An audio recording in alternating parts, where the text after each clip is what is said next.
We finally have the first court ruling in the Israel-Palestine conflict. So today, the International Court of Justice made their first decision in the South African lawsuit against Israel for genocide. The ICJ is the highest court in the United Nations. Their job is to effectively decide on disputes between countries. Now, South Africa filed a case against Israel, accusing it of war crimes and genocide against the Palestinian people, especially in Gaza.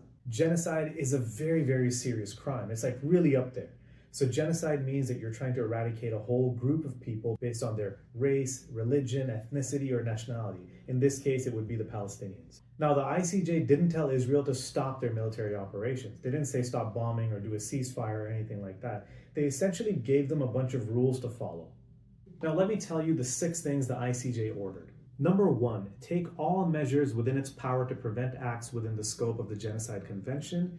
What that means is stop killing the Palestinians, stop causing physical or psychological harm to them, to stop inflicting living conditions which are calculated to bring about the end of existence of the Palestinians, such as what's happening with the refugee camps, things like the lack of insulin, electricity, gasoline, medical care, food, water, everything. Number 2, to ensure that its military also doesn't commit any acts of genocide in Gaza. Number 3 is to prevent and punish any direct and public incitement to commit genocide in Gaza.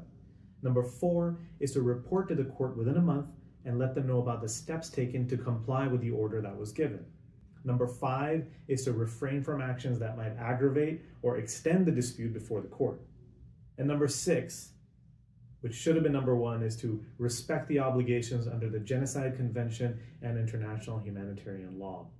Now, the ICJ says that its ruling is legally binding, which means Israel has to do it. But there's a catch, and the catch is that the ICJ has no mechanism to actually enforce it. Israel can simply say, we're not going to do it, and the ICJ can't do anything about it. They can't send somebody to force them to do it. So ultimately, take it for what it's worth. Also, this is not a final ruling of the case. This is a temporary interim ruling, which is where they're laying out some groundwork for Israel to follow.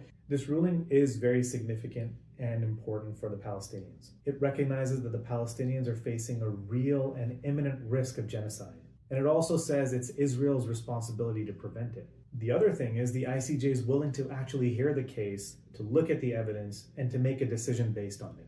Now, this ruling isn't the final decision, but it's a preliminary one that sets out some urgent measures to be followed. Now, it's also politically significant because Israel and its allies may now finally be put under some pressure to stop doing what they're doing and perhaps get to a ceasefire. Do you agree with ICJ's ruling, or do you think they should do more? Let me know in the comments. And for other information, follow Law Booth.